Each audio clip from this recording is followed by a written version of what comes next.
If not you, then never. Novel audiobook. Chapter 1 to Chapter 6.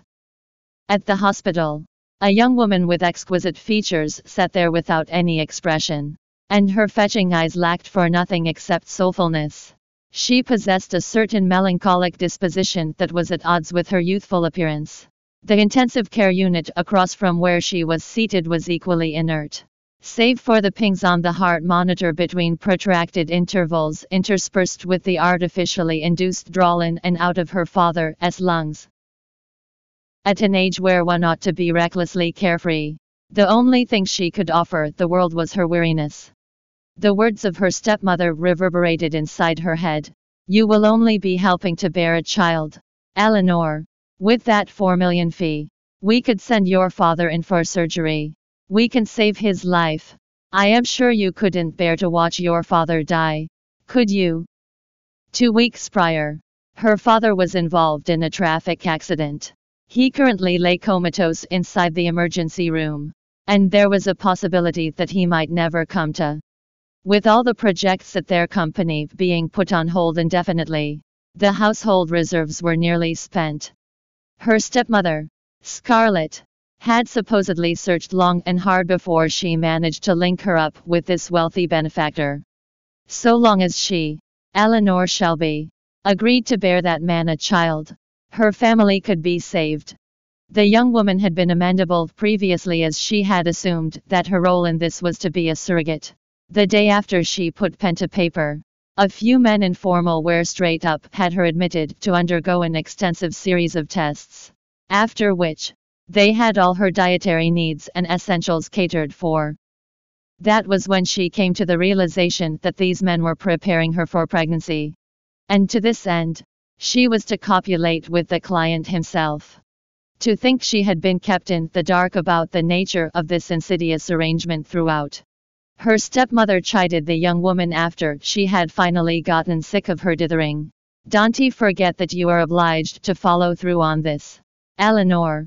The penalty for contravening the terms of the contract goes into the billions.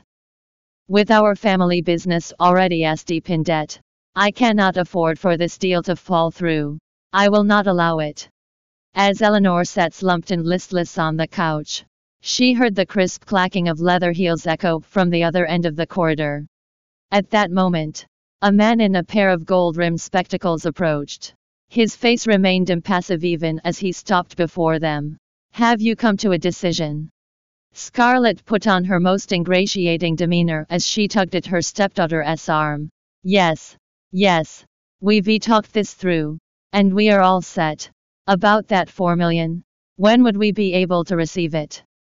The man, Henry, calmly adjusted the glasses sitting on the bridge of his nose. The agreed sum would be transferred in full as soon as we are able to confirm that Miss Shelby is expecting.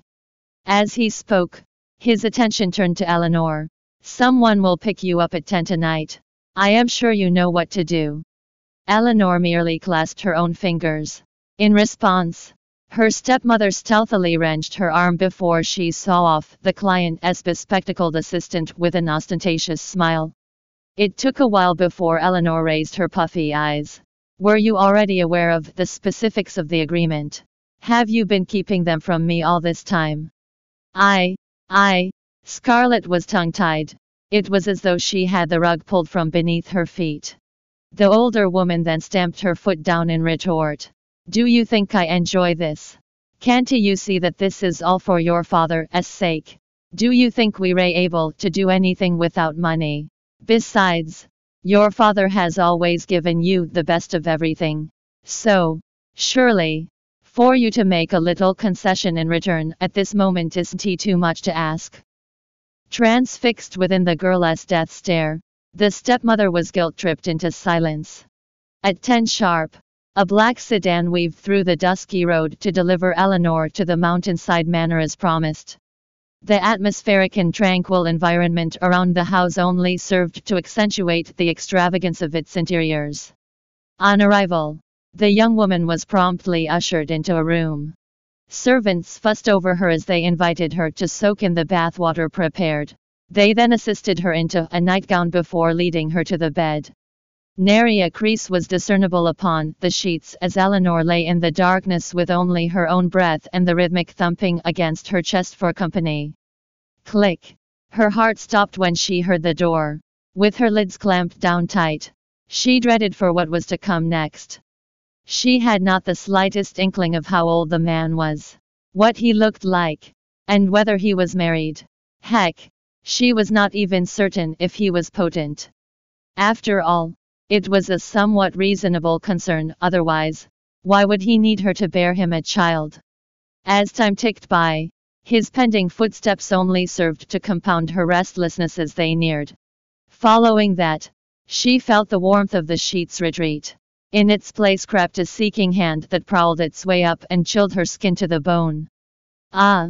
Eleanor yelped shrilly.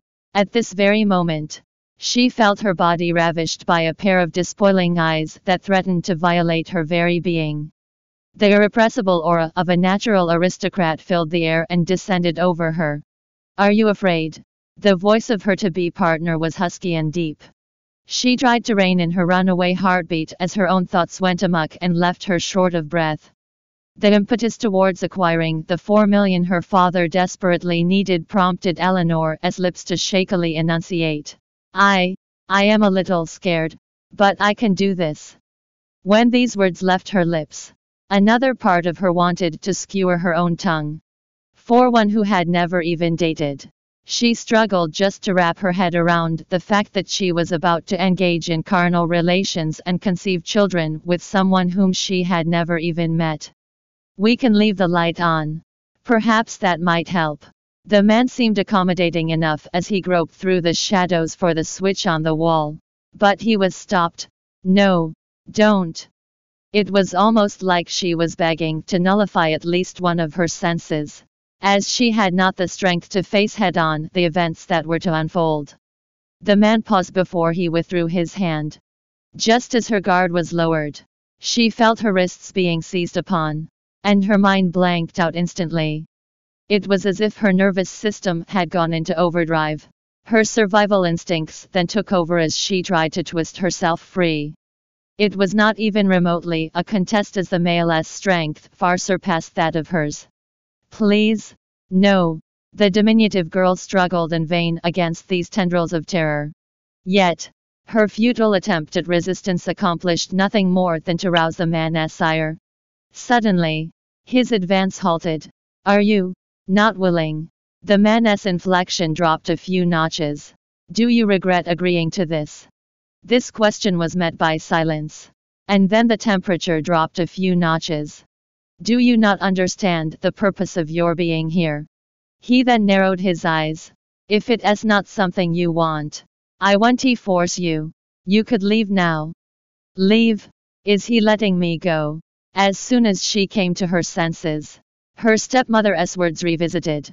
"I am sure you couldn't bear to watch your father die, could you?" "No, I won't leave." She simply could not. As she said that, she held his hand tightly while her whole being trembled involuntarily. When he stilled himself, his tone grew colder. "Shall I show you how?" Eleanor bit her lip as she shook her head. He then resumed from where he left off. Slowly, his fingers traced their way down her torso while hers tensed around the sheets. "Sir, it is my first. So, could you be gentle with me?" the young one implored reticently. That sparked a chuckle from the man. Now that he had smelled the fear of his prey, he meant to crush her will. The girl's face ran red to the ears. Never before had her veins experienced such shame. Perhaps it was her fate to be made a woman this day. At 10 sharp, a black sedan weaved through the dusky road to deliver Eleanor to the mountainside manor as promised. The atmospheric and tranquil environment around the house only served to accentuate the extravagance of its interiors. On arrival, the young woman was promptly ushered into a room. Servants fussed over her as they invited her to soak in the bathwater prepared. They then assisted her into a nightgown before leading her to the bed. Nary a crease was discernible upon the sheets as Eleanor lay in the darkness with only her own breath and the rhythmic thumping against her chest for company. Click! Her heart stopped when she heard the door. With her lids clamped down tight, she dreaded for what was to come next. She had not the slightest inkling of how old the man was, what he looked like, and whether he was married. Heck, she was not even certain if he was potent. After all, it was a somewhat reasonable concern, otherwise, why would he need her to bear him a child? As time ticked by, his pending footsteps only served to compound her restlessness as they neared. Following that, she felt the warmth of the sheets retreat. In its place crept a seeking hand that prowled its way up and chilled her skin to the bone. Ah! Eleanor yelped shrilly. At this very moment, she felt her body ravished by a pair of despoiling eyes that threatened to violate her very being. The irrepressible aura of a natural aristocrat filled the air and descended over her. "Are you afraid?" The voice of her to-be partner was husky and deep. She tried to rein in her runaway heartbeat as her own thoughts went amok and left her short of breath. The impetus towards acquiring the 4 million her father desperately needed prompted Eleanor as lips to shakily enunciate. I am a little scared, but I can do this." When these words left her lips, another part of her wanted to skewer her own tongue. For one who had never even dated, she struggled just to wrap her head around the fact that she was about to engage in carnal relations and conceive children with someone whom she had never even met. "We can leave the light on. Perhaps that might help." The man seemed accommodating enough as he groped through the shadows for the switch on the wall. But he was stopped. "No, don't." It was almost like she was begging to nullify at least one of her senses, as she had not the strength to face head-on the events that were to unfold. The man paused before he withdrew his hand.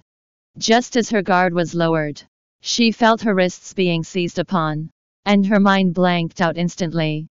It was as if her nervous system had gone into overdrive. Her survival instincts then took over as she tried to twist herself free. It was not even remotely a contest, as the male's strength far surpassed that of hers. "Please, no."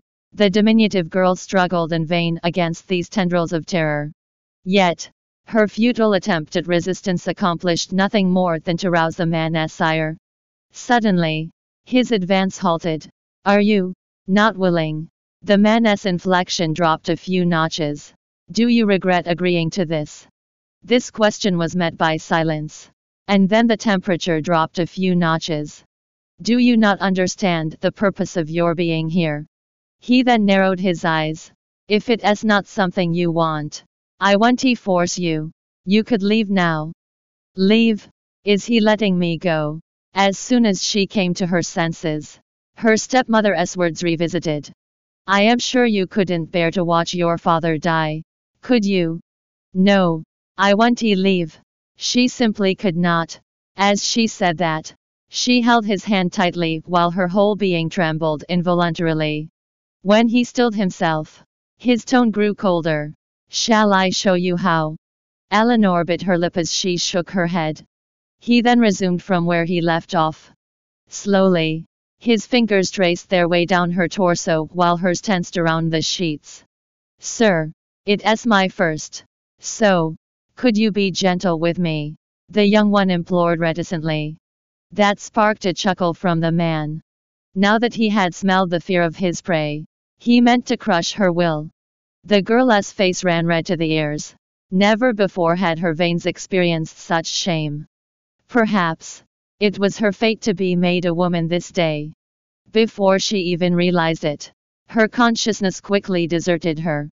Eleanor had no inkling when she passed out, as she straddled enervation and wakefulness. When she fully came to, she felt the warm glow of the sun interplay with the cool dampness of the air from the open windows as they caressed upon her skin. The length of satin bound over her eyes was heavy with the grimy odor of sweat. As she winced against the ache that permeated every fiber of her body, the sound of splashing water reached her ear. An indeterminate amount of time transpired before the door to the washroom was pushed open. Out stepped Casper Beaumont in a freshly pressed suit. His strides took him to the side of the bed. Amidst the ruffled sheets, a patch of crimson stood out like a sore thumb. The man allowed his eyes to linger upon it before he rescinded his gaze. He then turned and departed without sentimentality. The woman allowed the door to close remorselessly on her before she battled her overwrought body into a sitting position. Tears streamed down her face unconsciously the moment the man left.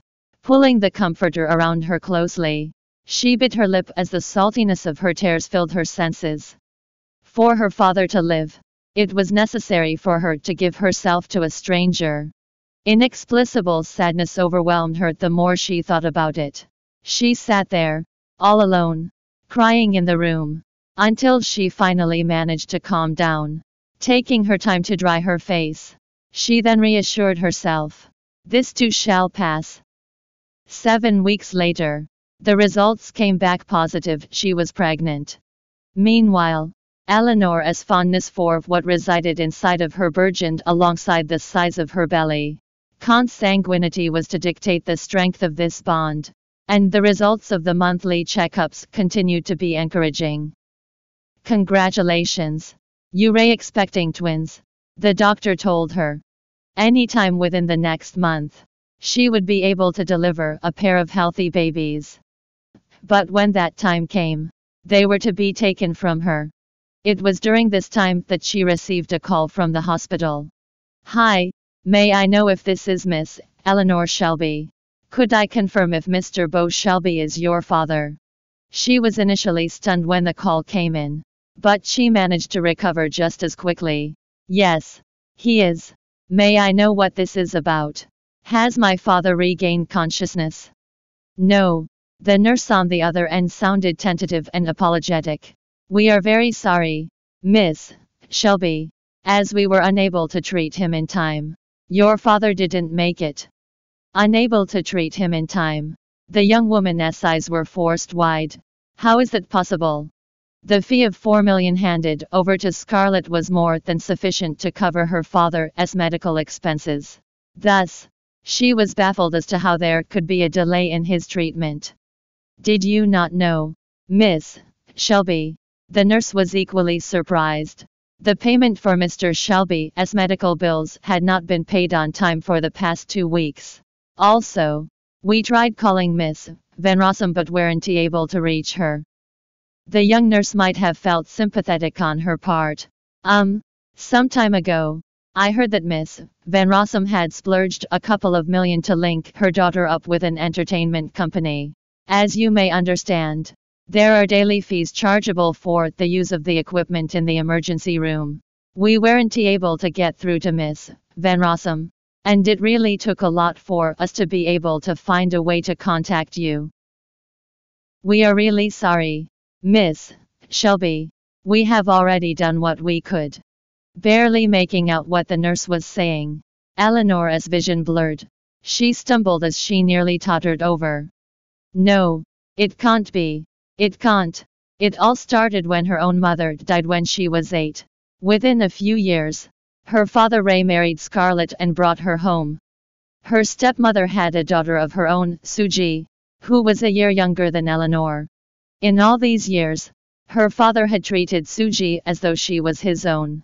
Never would Eleanor expect that Scarlett and her daughter would abscond with the money her father desperately needed to stay alive.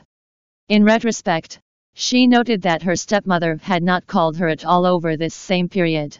During their last conversation when she asked after her father, that woman had even assured her that he was doing well.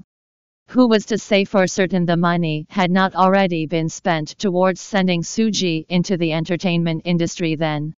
How can she be so callous? Eleanor was incensed as she strode towards the exit of the villa.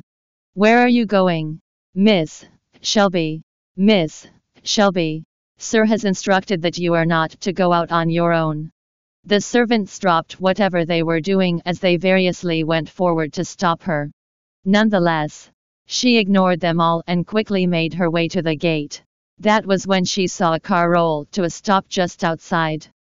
When the door swung open, an assumptive-looking woman stepped out. She was decked out in designer wear from tip to toe. When that woman spotted the expectant mother, her red-painted lips pursed as her face raised in rage. Her eyes then burned at the latter's baby bump. Sensing her counterpart as hostility, Eleanor's maternal instincts led her to lift a hand protectively over her own abdomen. "Who are you?" Smack! A resounding backhand cut her speech short. Raising her chin sharply, the woman snarled menacingly. "It's not your place to question who I am. USL*T. This B*TCH would not be anywhere near Casper had I been able to conceive myself. Kindly step out of the way, miss." Preoccupied with the plight of her father, Eleanor was in no mood to wrangle with this woman. When the latter refused to budge, she got too hasty in trying to push her way past. That unexpectedly riled up the other party. "You dare lay your hands on me." Those around reacted in horror as they rushed forth to try and pull Eleanor back. The expectant woman then felt her feet caught air before she tumbled to the ground. A shock wave of pain reverberated from the point of impact into her belly. From there, she saw only darkness. And then, she heard some screaming. Following that, a flurry of activity whizzed around her as she drifted in and out of consciousness. She was not even aware who had carried her into the back of a car. All she could manage at that moment was a groan as she felt a sense of foreboding. The overwhelming pangs of pain prevented her from seeing anything with clarity. At that moment, all she could register was the occasional glare of the lights sweeping overhead off the ceiling. Promptly sent into the operation theater, she picked up on the muddied inflection of the doctor barking for the nurse to administer the anesthetic. Soon after that, her consciousness departed as her vision faded to black. Outside, the servants from the villa trembled as they stood by lined up along the corridor. "Sir has reminded us of time and again that we have to keep an eye on her. I can't believe that an accident like that happened." The lot of them were gripped in the throes of fear when they heard the approach of a sequence of steady footsteps. After a while, a man in a black suit with a sullen face to match came towards them. Upon the conclusion of the meeting with the company's board of directors, he had received the call informing him that Eleanor fell from the steps and was in danger of premature delivery. Tensions rose as the air weighed heavily upon all outside the operation theater. As Casper narrowed his eyes, any would be able to recognize his fury. Everyone had their heads lowered in silence. "Are you going to tell me what's going on?" he asked. "Sir, Miss Shelby fell accidentally." The one who pushed Eleanor over was Lily Summers, the darling of Joseph, master of the House of Beaumont. Thus, no one dared to point a finger at Lily as they dared not get on her wrong side. All they could do was to try and pass it off as an accident. Hearing that, Casper's furrowed brows deepened, but he had nothing further to add. Moments later, the signal lights outside the surgery room were turned off. Then the doors opened to the wailing of an infant emanating from the inside. A nurse swiftly came forth with a bawling baby cradled inside her arms. "Miss Shelby has successfully delivered a healthy boy, Mr. Beaumont. However, as he was born premature, we will need to have him transferred to the neonatal intensive care unit immediately." The secretary standing behind Casper asked anxiously, "Weren't they're supposed to be twins from the previous prenatal appointment? Where is the other child?" The nurse shook her head and exhaled. "We are sorry, as the two of them are both very weak. We have done all we could. The other baby boy wasn't breathing when he arrived, and things don't look so good for this one as well." The mood in the corridor underwent a seismic change instantaneously. The secretary's face turned pallid as he stole a glance at the man standing beside him. "Is there nothing that could be done? We could arrange for the best doctors to be sent here." "It's too late." The nurse steeled herself as she answered. The child was no longer breathing. Without daring to utter another word, the man received the newborn baby from the nurse and brought it before Casper. Engulfed within the swaddle was the most bitty little thing. As a result of being born before his time, his skin was wrinkled and flushed throughout. Casper experienced an emotional state that was immediately strange and foreign to him as he extended a hand to touch the baby. The child, too, seemed to have felt something as well. as he cried out and grabbed onto his father's hand. The baby boy's hand was so tiny that they could not even wrap themselves around the man's finger. Perhaps it was the effects of fatigue that caused his cries to diminish by each passing second. The newly minted father furrowed upon that. The notion of what parenthood might have felt like had never occurred to him. Until now. From the moment his hand had been touched by the grasp of this fragile life, he was overwhelmed by a surge of indescribable sensations. His face fell when his thoughts wandered to his other son, the stillborn, as his heart was wrecked by anguish. Casper's eyes remained transfixed as he lightly held the hand of this one baby boy who was before him. He then commanded sternly, "Send this child to the Beaumont's private hospital. Assemble the best team, and have them watch over him, day and night." "Understood, sir." The secretary then turned to the nurse. "We will assume responsibility for all the medical expenses incurred. Please help see to it that the other child's affairs are taken care of." "We will," the nurse replied. As Casper was about to leave, he halted when something struck him. He then turned back in the direction of the operating theater. "How is that girl doing?" "Please rest assured that she, too, would be attended to, sir." Casper paused briefly and held his silence before he departed with the ailing child post-haste. Meanwhile, inside the operating theater, Eleanor awoke in a body plagued by the throbbing of convulsions. As she turned towards the icy table next to her, the other child was twitching feebly against the swaddle. Her face crumpled as she pleaded with as much strength as she could muster. "Help! Someone! Would anybody please come and save my child?" The head of the nurse, who was busy tidying, perked up. The color fell from her face when she looked over. She then swept up the baby boy and made straight for the attending doctor. Dr. Ross, the baby is still breathing." With that, the medical crew immediately got to work rendering aid to the brave little boy who had clawed his way back from the brink of death. Fast forward 7 years, Eleanor compulsively thumbed at the key card in her hand as she walked through the entrance to the luxurious hotel. When she came to the presidential suite indicated by the number on the piece of hard plastic she was astounded by the magnificence that greeted her within. As she stood in awe admiring its splendid interiors, her cell phone chimed. A message had just come in. "Where are you? We're almost here. Get ready quickly." The client's name was Anna Green.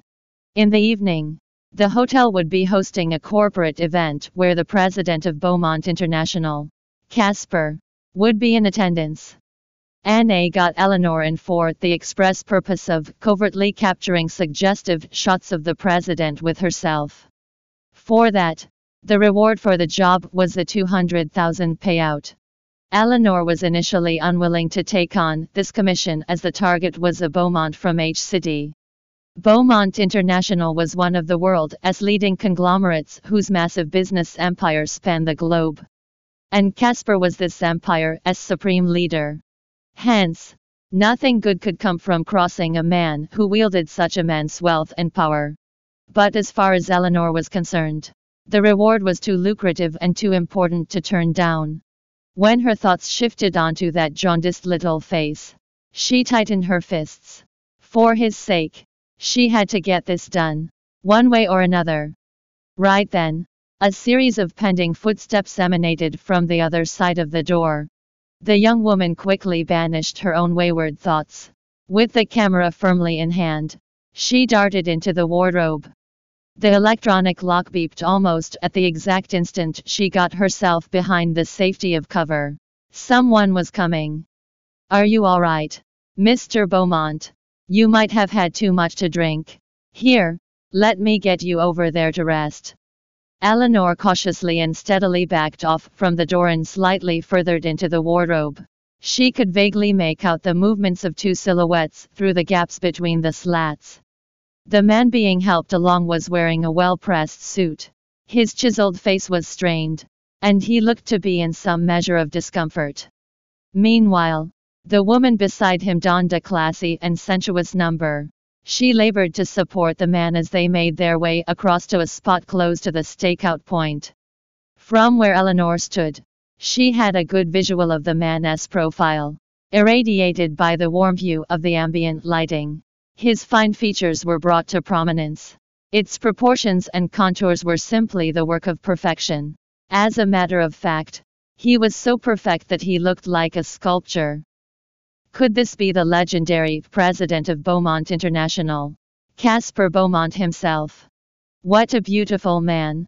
I think he might put some of the leading men within the entertainment scene to shame. At the same time, Eleanor had also recognized the woman beside him to be Anne. After dropping Casper off at the bed, Anne loosened the straps around her shoulders. She arched her back as she edged closer to him until her claret lips were within a hair's breadth from his. She then tossed her lengthy curls. The scent from the fragrance carried through the air by her movements was piquant and inviting. You really had a drop too much, Mr. Beaumont. What say you if I helped you out of those clothes so that you may be more comfortable? Anne then extended her fingers towards the man's collar. The man who lay on the bed did indeed appear quite inebriated. His breathing was short and quick. But when the woman's hand was almost upon him, he seized her strongly by the wrists. It caught Anne so off guard that she squealed in shock. Ah, are you awake, Mr. Beaumont? I was only trying to help loosen your clothes. You don't have to look at me this way, as after tonight, I'll be all yours. Casper rolled to his side and propped himself up. Though his eyebrows were tightly knitted, his expression was cool, calm, and collected. Who are you? The embarrassment on the woman's face quickly morphed into an expression of aggrievement. Don't you remember? It's me, Anne. I think you are really drunk, Mr. Beaumont. So I didn't feel good leaving you all alone. That was why I came along. Won't you let me stay and keep you company? As she spoke, she inched her body closer to his with deliberate intent. Eleanor saw this as her window of opportunity. She lifted her lenses and widened the doors to the wardrobe before she fired away. Click! A crisp, mechanical sound rang out. It was only then she realized that in her eagerness, she had forgotten to silence her shutter. The man on the bed immediately shot up. Eleanor froze as her heart thumped wildly in her chest. Gah! Great! That's just great! Thanks for listening to the Bravonovel audiobook. Welcome to download the Bravonovel app. Read the novel if not you. Then never online and get the latest updates. Please see the video introduction for the novel details page and app download address.